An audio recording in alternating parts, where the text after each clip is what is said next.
ASMR ya. Katolik ASMR. Ya Tuhan, berkatilah makanan ini. Hai, welcome back. Rachel's here. Richard lagi gosok-gosokin punggungnya ke tembok gue ya. Kayak beruang. Enak. Ya, lanjutkan. Jadi cerita hari ini tuh kita mau ngomongin soal gue nonton satu series ini. Gue baru aja discover beberapa waktu yang lalu. Beberapa hari yang lalu kok, belum lama. Gue boleh nebak gak ada ke seriesnya apa? Apa? Boleh. Boleh. Homicide series yang sama Latin Joe Kenda bukan? Kok lo tau sih, lo nonton juga? Lo mau tau gak gue tau dari mana? Dari mana?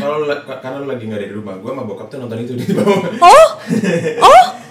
Lo tanya Joe Kenda ke bokap. Bokap pasti tau.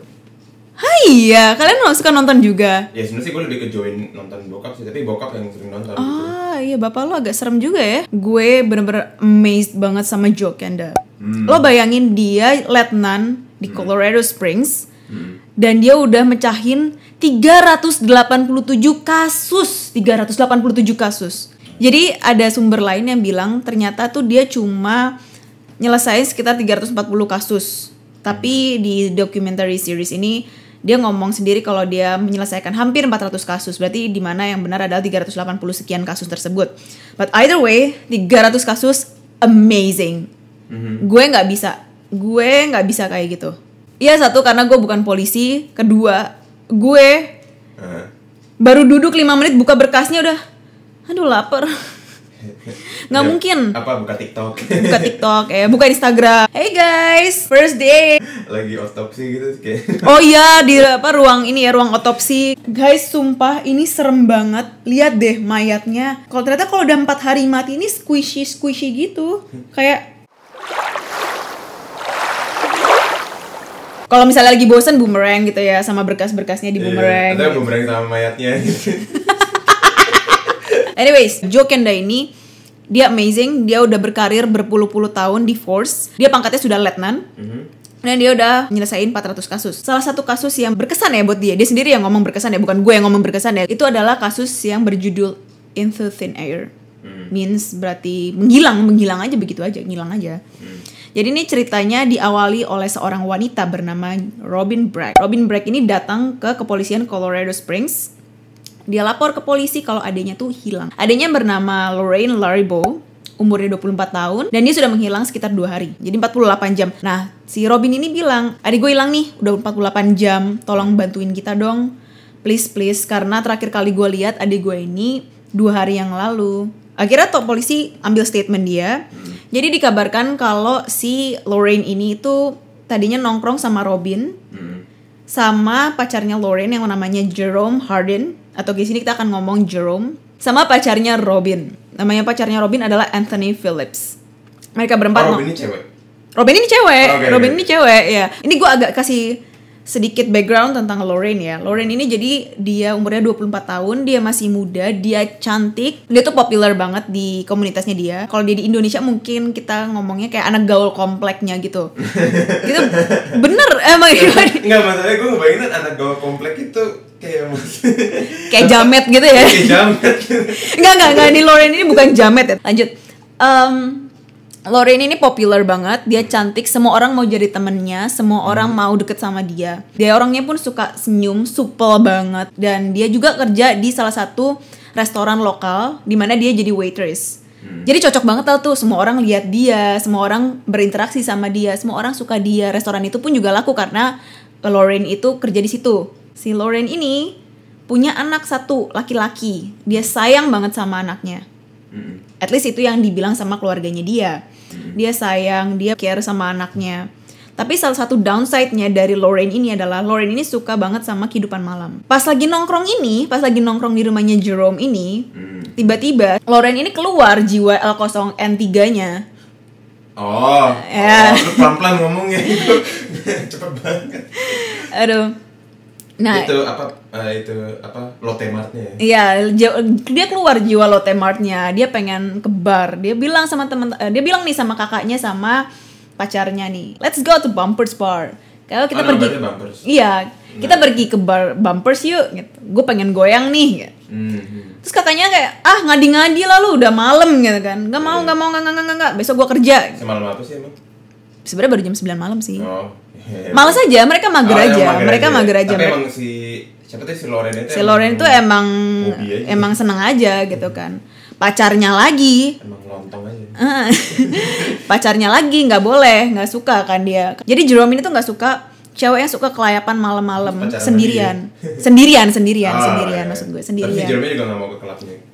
Oh enggak, Jerome-nya juga nggak mau keluar. Dia juga mager. Nah, iya. Nah, Loren ini maksa lah, ayo dong please gue yang traktir deh, karena gue pengen banget ke bar, gue pengen banget minum di sana. Nah ini agak aneh juga ya, soalnya mereka lagi berempat tuh nongkrong tuh, mereka lagi minum posisinya, tapi dia emang ya pengen keluar aja. Terus Jerome nih ya, layaknya cowok-cowok toksik di Indonesia, dia ngancem Loren, oh lo mau ke bar, oke.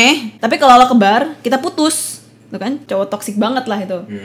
Lorennya bete dong, kayak kok diancam sih gue. Anthony di situ sebagai kakaknya Robin, sebagai pacarnya Robin, sebagai pacar kakaknya, dia ngerasa kayak aduh gue nggak enak nih kalau Loren pergi sendirian. Akhirnya dia nawarin Loren, oke gue antar aja deh, gimana? Dan Loren bilang kayak oke, antar. Dan si Anthony ini nganterin si Loren gitu. Jadi Loren tuh ya udah dia mengiyakan tawaran dari si Anthony ini. Akhirnya mereka pergi ke Bumpers Bar. Dan nggak lama kemudian Anthony pulang. Loren udah di drop di bar itu, di bar Bumpers itu. Terus Anthony bilang, Loren ini aneh ya, dia marah-marah, masa nggak tahu, dia kayaknya mabok deh, dia udah setengah mabok. Terus tadi di sepanjang perjalanan dia marah-marah sama gue kesel banget. Jadi akhirnya gue turunin dia di satu blok sebelum Bumpers Bar. Oke, akhirnya kita ke depan lagi ke kantor polisi. Di kantor polisi si Robin ini cerita semua tadi timeline yang gue barusan ceritakan. Dia ceritain ke polisi. Nah, polisi akhirnya ngambil statement dan dia manggil Anthony karena Anthony adalah orang terakhir yang ngeliat Loren, dimana dia akan jadi orang pertama yang diinterogasi. Tolong boleh nggak ceritain apa yang terjadi malam itu? Terus Anthony cerita persis seperti apa yang Robin ceritakan. Dari mereka minum-minum, terus Loren pengen ke Bumpers Bar, terus dia nganterin Loren, dimana di sepanjang perjalanan Loren ngamuk-ngamuk gak jelas, terus dia turunin Loren di satu blok sebelum bar tersebut, sampai akhirnya dia balik lagi ke rumahnya. Dan Anthony tuh cerita, dia menambahkan satu informasi krusial, dimana dia bilang kalau Jerome sama Loren ini akhir-akhir ini sering berantem, karena Anthony sebagai orang terakhir yang ditemui Loren, dan dia memberikan kesaksian yang kelihatannya clean ya. Akhirnya dia moving on. Polisi berpindah ke bar karena mereka harus tahu tempat terakhir yang didatengin Loren kan barnya tersebut, Bumpers Bar. Dia harus tahu apakah benar Loren itu datang ke bar tersebut, terus apakah dia memesan minuman, apakah dia ngobrol sama orang di situ. Akhirnya mereka datangin bar itu, mereka tanya ke baristanya, kamu kenal Loren Laribo nggak? Dan barista bilang, oh iya tahu, dia regular di sini. Dia regular di sini sama juga dengan kakaknya, pacar kakaknya dan pacarnya dia. Mereka berempat sering banget ke sini. Dari situ polisi langsung, oh shit. Kenapa? Karena sekarang gini, kalau lo regular di satu tempat, mau di restoran, mau di coffee shop, mau di bar, siapapun yang kerja di dalam tempat itu bakal expect lo datang terus. Oke. Dan parahnya karena mereka mereka lihat lo terus-terusan, mereka tuh nggak keep track kapan aja lo datang. Oh, mereka keep track? Nggak, mereka nggak akan keep track. Oh, nggak akan keep. Jadi kalau misalnya lo suka pergi ke Sabana, ayam goreng Sabana, terus kasirnya tuh inget lo. Tapi karena lo hampir setiap hari pergi ke situ terus, kasirnya tuh nggak akan keep track kapan aja lo datang. Okay. Bisa aja kemarin, bisa aja 2 hari yang lalu, bisa aja mungkin seminggu yang lalu karena saking seringnya lo ke situ. Jadi mereka nggak hafal. Kita cari lagi jalan yang lain. Terus? Oh, jadi nanya itu sebenarnya nggak menghasilkan apa-apa? Nggak menghasilkan apa-apa. Karena mereka tuh berekspektasi kalau mereka datang ke bar tersebut, ada orang yang mungkin lihat Loren. Karena Loren regular di situ. Ada orang, oh ya gue tahu cewek itu. 2 hari yang lalu dia kesini. Tapi masalahnya karena si Loren itu sering ke bar tersebut, jadinya mereka nggak bisa keep track kapan aja Loren ada di bar tersebut. Akhirnya investigasinya agak buntu dong. Sampai pada suatu hari Robin itu datang ke polisi dan dia ngasih satu informasi yang dia nggak ngomong dari awal. Dimana informasi yang dikasih itu adalah informasi yang hampir sama yang diberikan Anthony. Dimana dia bilang Jerome sama Loren lagi sering berantem dan berantemnya parah. Dan si Robin pun berspekulasi kalau sebenarnya Jerome nggak benar-benar suka sama Lorraine. Jadi Lorraine suka banget tapi Jerome kayak gitu kan, nggak suka-suka amat gitu ya. Jadi cintanya bertepuk sebelah tangan. Jadi makanya kenapa si Jerome itu agak dingin sama Lorraine, agak detached sama Lorraine gitu loh. Makanya dia gampang banget kan ngomong, udahlah kalau lo mau ke bar kita putus gitu kan. Sorry, gue mau nanya sebelum lo lanjut nih. Kenapa? Kayak kan udah cerita, udah laporan ke kantor polisi dan interogasi nih. Apa sih yang terjadi sama Lorraine sampai mereka kita lapor ke polisi? Lorraine itu tipikal orang yang dia memang nggak deket sama keluarganya, tapi at least selama tiap 2 hari sekali dia telepon, kalau nggak mamanya dia telepon kakaknya. Terus akhirnya polisi pull out files. Ternyata ada file soal Jerome. Jerome tuh punya history, dia tuh abusive. Dia juga punya sejarah sama fire gun, senjata api dan abusive. Akhirnya polisi pun nyamperin rumahnya Jerome. Termasuk ada si Letnan Kenda ini. Nggak ada yang buka, sampai tetangganya gerah banget. Woi, nggak ada orang di situ, nggak ada orang di rumah. Tuh udah pindah. Letnan Kenda langsung, Letnan Kenda ini cari tahu backgroundnya Jerome. Ternyata Jerome tuh kerja di Army. Setelah Kenda menghubungi departemen kriminologinya Army, ternyata si Jerome ini tuh dimutasi ke Fort Irwin di California. Jauh ya kalau Colorado dari California itu ya, beda konteks. Jauh, lumayan sih kalau jalan kaki ya jauh lah. Colorado di sini, California di sini ya. Nanti gue kasih gambarnya lah biar kalian bisa mikir ya. Terus mereka pergilah ke California dan mendatangi rumah kediaman si Jerome ini. Terus mereka ketok nih rumahnya Jerome. Assalamualaikum. Jerome baru keluar, baru buka pintu, mereka langsung dilabrak sama polisi. Lu bayangin, baru buka pintu dilabrak. Woi. Bener, ini by the way, ini gue bukan yang mau kasar, tapi ini beneran yang terjadi. Ini beneran yang terjadi. Reenactment-nya itu pun juga kayak gitu. Polisinya emang langsung kasar ngomongnya ke Jerome. Woi, kabur lo. Langsung di-arrest. Nggak langsung di-arrest, nggak langsung ditangkap. Tapi dia Jerome bingung kan kayak kita tahu lo tuh dulu ada sejarah abusive. Jadi apa yang terjadi nih, lo cerita aja dalam mendingan to the point aja. Apa yang terjadi? Jerome apaan sih? Gue nggak tahu lo ngomong apa. So, akhirnya polisi menjelaskan apa yang terjadi. Dan yang menarik di sini adalah Jerome itu bukan orang yang dingin ya. Beda nih ya. Jerome tuh lebih kedengeran kayak orang yang detached, orang yang nggak peduli. Jerome defensif banget sama dirinya. Ya sekarang kalau misalnya lo dituduh bunuh orang, siapa yang nggak ngamuk sih? Gue juga ngamuk. Apalagi maksudnya pacar sendiri ya. Bukan masalah pacar sendiri, sekarang kan maksudnya on top of that gitu loh. On top of that. Karena kalau dibilang gitu juga enggak ya, karena Jerome ini juga kita sebenarnya nggak tahu posisinya dia beneran sayang sama Lorraine atau karena dia pacarin Lorraine karena Lorraine tuh trophy karena dia cantik.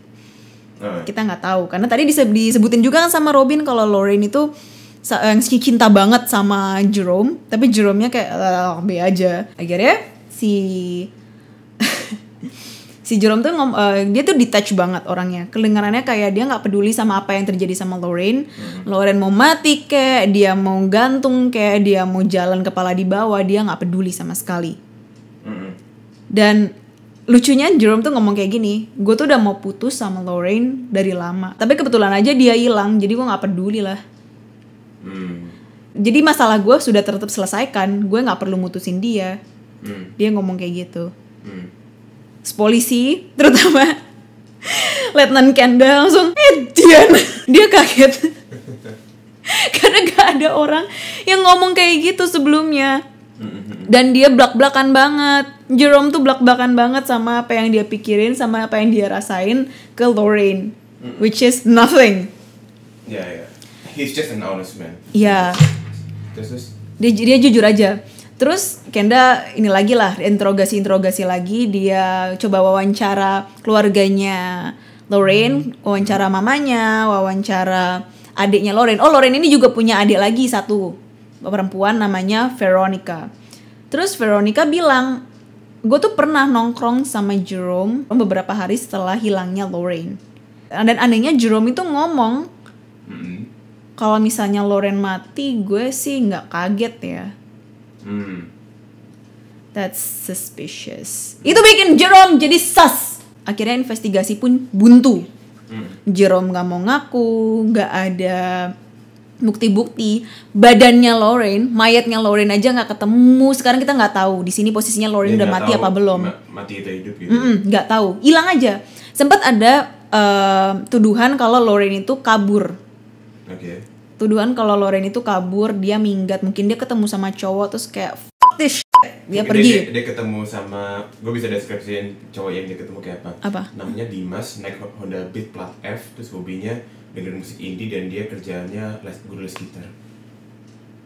Itu kayak boy Indonesia ya. Akhirnya karena investigasinya itu nggak berujung dengan buah yang baik, keluarganya Lorraine sebel banget. Udahlah, gue mau cari mayatnya Lorraine sendiri. Karena di situ mereka udah hopeless banget Lorraine masih hidup. Sampai pada satu hari, dimana ada seorang wanita lagi jogging nih sama dogonya, sama anjingnya. Tik.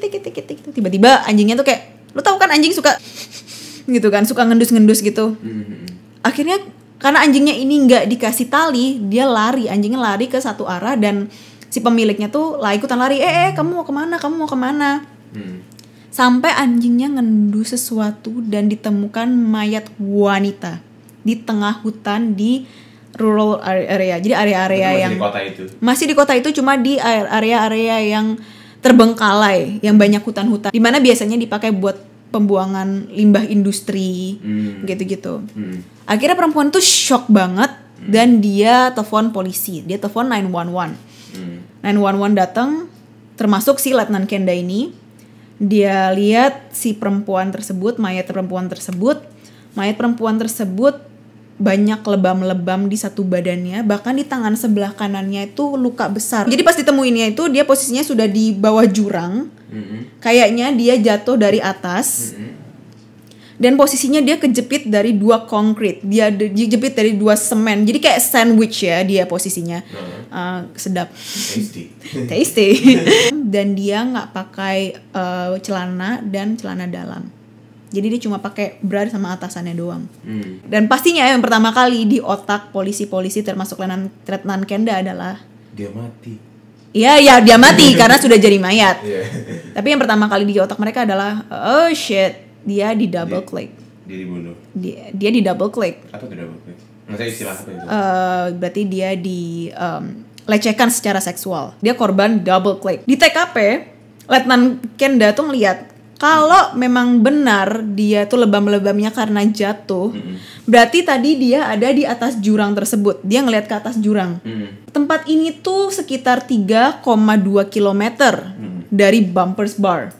Nggak mungkin ini orang jalan kaki 3,2 kilometer. Pertama jauh banget. Lo mau nggak jalan 3,2 kilometer? For nothing. Letnan Kenda ngeliat dia nggak mungkin jalan 3,2 kilometer sendirian ke tempat yang asing. 2, kalau dia datang sini dengan mobil.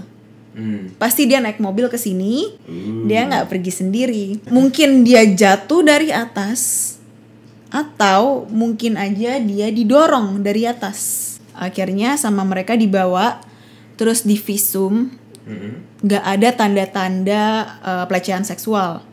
Oke, jadi intinya Lorraine itu dia diantar sama mobil ke tempat secluded itu. Nah, pastinya yang nganterin Lorraine tuh bukan orang sembarangan dong. Pasti nggak mungkin dia orang baru kenal di bar, terus dia minta tolong anterin gue dong ke tempat sepi.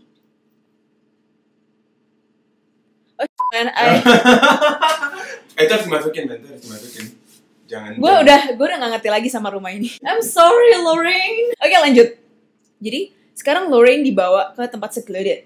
Dan pastinya nggak mungkin dong kalau Lorraine tuh pergi sendirian aja. Pasti diantar mobil. Itu spekulasi pertama kita. Pasti diantar dengan mobil. Gak ada orang yang mau jalan 3,2 kilometer jalan kaki. Kedua, Lorraine pasti diantar sama orang yang dia kenal. Bukan orang asing lah. We'll get into that. Ketiga, ini yang bikin spekulasi kenapa dia diantar bukan sama orang asing.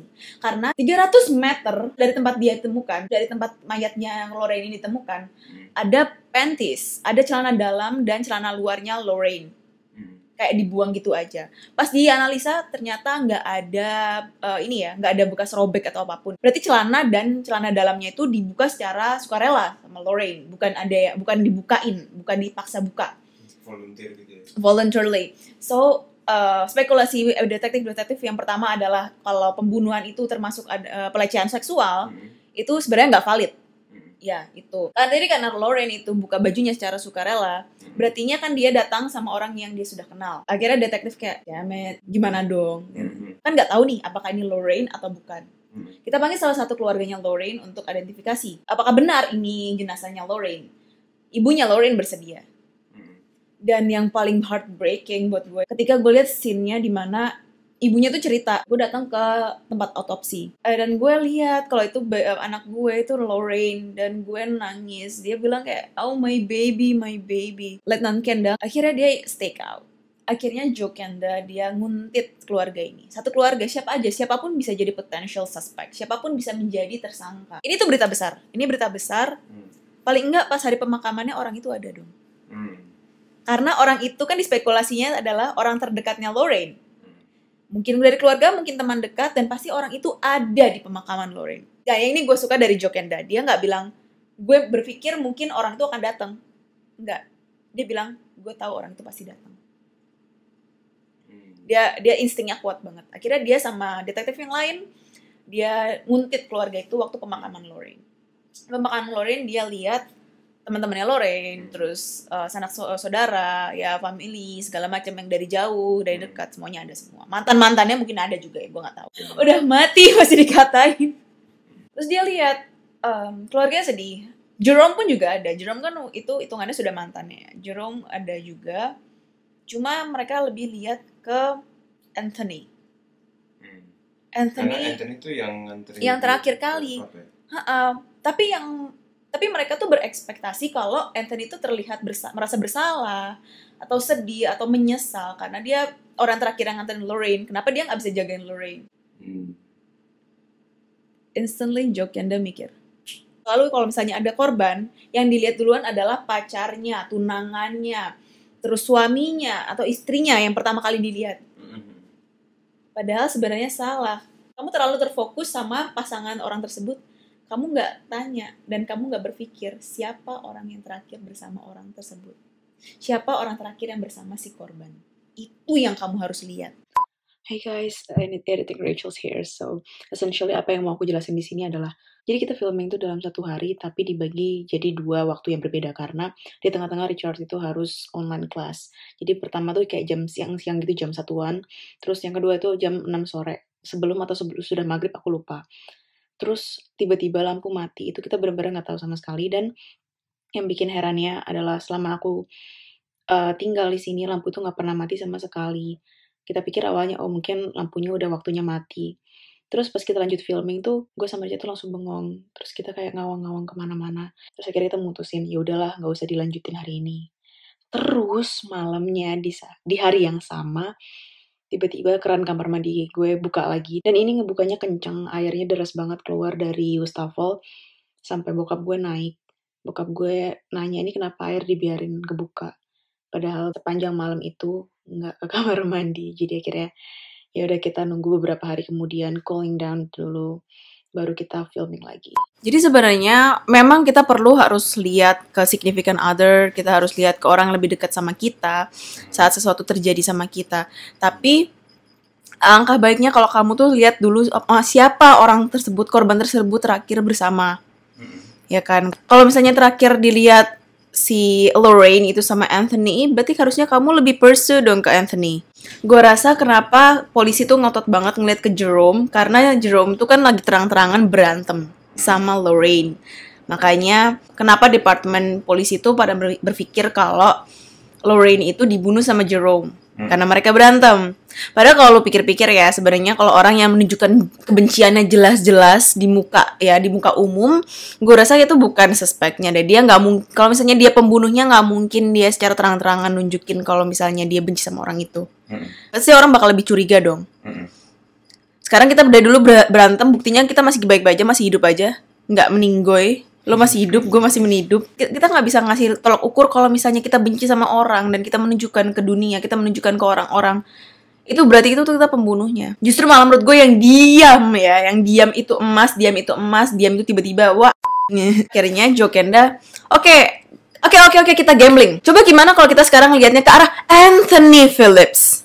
Kita lihat, apakah benar ya si Anthony Phillips ngedrop si Lorraine di bar? Gimana kalau enggak? Disitulah mulai Joe Kenda, oke, kita stalk sekarang Anthony Phillips. Pertama kali mereka stalk adalah waktu di pemakamannya Lorraine. Anthony ini ya, dia nggak mau ngeliat ke arah keluarganya Lorraine, dia nggak mau ngeliat ke arah pacarnya, dia nggak mau ngeliat ke arah Jerome juga, dia nggak mau ngeliat ke arah teman-temannya Lorraine. Dia jadi bener-bener bingung sendiri, dia sama pikirannya sendiri. Nah, dari situlah Joe Kendall langsung, something's up. Apa nih, gitu. Joe Kendall langsung curiga. Kenapa dia sendiri yang kebingungan? Kenapa si Anthony ini yang kebingungan? Akhirnya Joe Kendall, oke, kita let's round down. Joe Kendall dan salah satu detektif lainnya nyoba rute dari rumah Jerome ke bar Bumper, balik lagi. Berapa lama sih? Berapa lama jadi? Iya. Ini gue nanya berapa? Oh, lo nanya. 17 menit. Oh, oke. Sementara ingat dari awal gue cerita, Robin bilang, si kakaknya Lorraine ini bilang, kalau Anthony butuh waktu 1 jam untuk balik lagi ke rumah, abis nganterin Lorraine. Berarti kayak tengah-tengahnya, berarti melakukan sesuatu. Ngapain? Dan wow, it's a plenty of time. Waktunya banyak banget dong untuk dia melakukan yang lain. Iya, yang lain. Padahal Anthony pun ngakunya ke Robin. Dia cuma nganter Lorraine, dia cuma ngedrop Lorraine, terus dia pulang lagi. Akhirnya dia pakai satu taktik ini. Dia panggil dua-duanya Jerome, tersangka utama. Kedua adalah Anthony. Mereka berdua dibawa ke dalam ruang investigasi. Mereka semua diinvestigasi. Pertama Jerome. Jerome pun reaksinya masih seperti pas awal-awal. Marah, ngamuk. Gue gak salah. Iya, gue benci Lorraine. Gue gak suka sama Lorraine. Dan gue rasa senang banget karena dia udah gak ada. Dan gue gak harus putusin dia. Tapi gue gak pernah gue gak bunuh Lorraine. Gue gak pernah bunuh Lorraine. Gue gak pernah bunuh siapapun. Yang kedua, dia nanya ke Anthony. Nanya ke Anthony. Terus Anthony pun ran down semuanya apapun yang dia bilang. Dia cerita dari awal sampai akhir apapun yang terjadi. Masalahnya Anthony ngelupain satu detail. Apa tuh? Dia ngomong. Jadi pas di awal dia ngomong, Lorraine sama Jerome itu berantem. Dan mereka berantem hebat akhir-akhir ini. Mereka udah gak rukun lagi dan mereka kelihatan saling benci satu sama lain. Seperti yang gue bilang di awal. Tapi dia gak bilang detail itu lagi. Emang itu ngaruhnya ke apa? Nah, untuk mereka membawa Jerome sebagai tersangka, pasti akan ada indikatornya mengapa Jerome itu adalah tersangka kuat dari pembunuhan Lorraine. Dari hilangnya Lorraine. Salah satunya adalah mereka berantem. Itulah yang membuat polisi dari awal ngejar Jerome terus. Tapi dia lupa. Terus sama Joe Kendall ditanya, loh, kau nggak bilang kalau mereka berantem, kenapa lo mereka sekarang bilangnya mereka baik-baik aja? Padahal lo bilang dulu mereka kelihatannya kayak benci satu sama lain. Tahu nggak Anthony bilang apa? Apa? Dia bilang, oh gue nggak ngomong kayak gitu tuh. Mungkin asisten lo atau misalnya petugas lo atau polisi yang nulis statement itu salah. Wow, berani banget. Terus abis itu akhirnya Joe Kendall ngapain? Joe Kendall langsung, oh, you son of a... Berani-beraninya lo nuduh staff gue. Berani-beraninya lo nuduh polisi gue. Tapi dia tetap tenang. Joe Kendall tuh gue sukanya dia calm and collected. Ya akhirnya Joe Kendall tuh ngomong, yaudah, boleh pulang. Udah selesai. Jerome tuh akhirnya bangun, dia pakai jaketnya, dia cabut. Waktu Anthony mau pakai jaketnya, tunggu dulu. Kenapa tuh? Belum, kamu belum selesai. Terus akhirnya dia dudukin Anthony di depan mukanya dia. Hah? What? Tau gak maksudnya? Dia dudukin Anthony di depan dia. Oh iya. Terus lo tau gak sih tipe-tipe yang investigator yang interogasi yang dia berdiri depan mukanya gitu persis.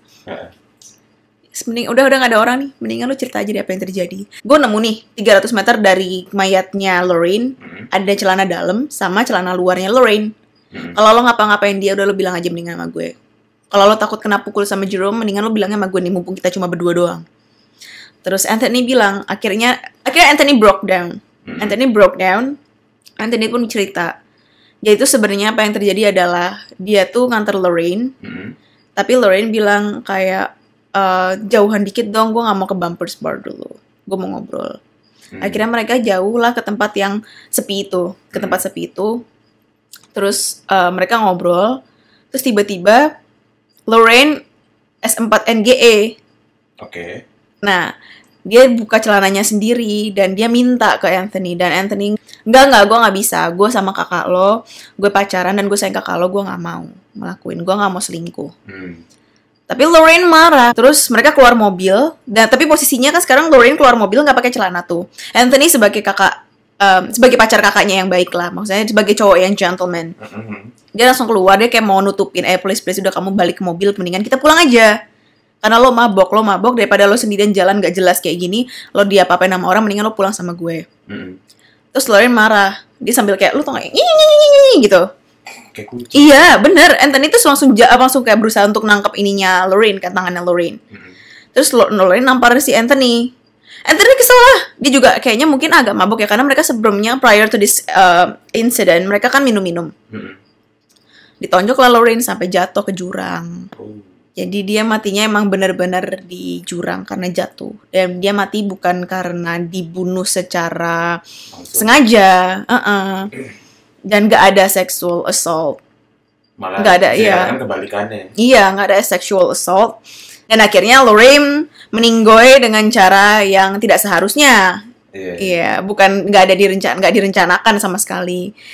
Akhirnya Anthony pun dikenakan hukuman selama beberapa tahun penjara karena hitungannya adalah manslaughter. Jadi pembunuhan tidak berencana gitu. Ya, keluarganya, yang disayangkan dari keluarganya Lorraine adalah mereka menganggap Anthony itu adalah sebagai keluarga sendiri.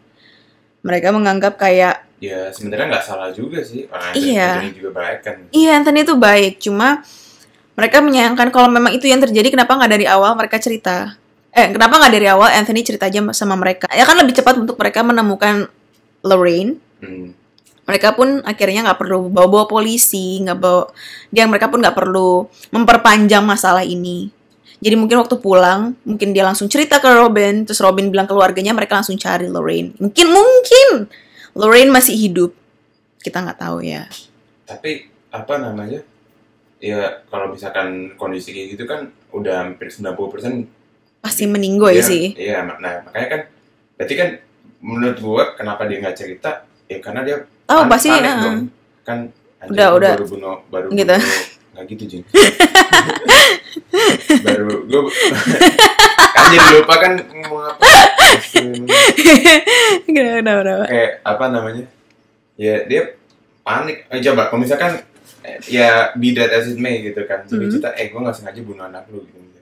Kan secara ngamuk sih, pasti orang tuanya ngamuk. Iya. Tapi ada kemungkinan 10%. Oke, kamu bilang tadi kan 10%. Tadi kalau bilang kan 90% kemungkinan meninggal. Tapi 10%-nya kemungkinan ada hidupnya juga dong. Tapi kalaupun hidup juga ya udah cacat lah. Iya. Udah CCD lah.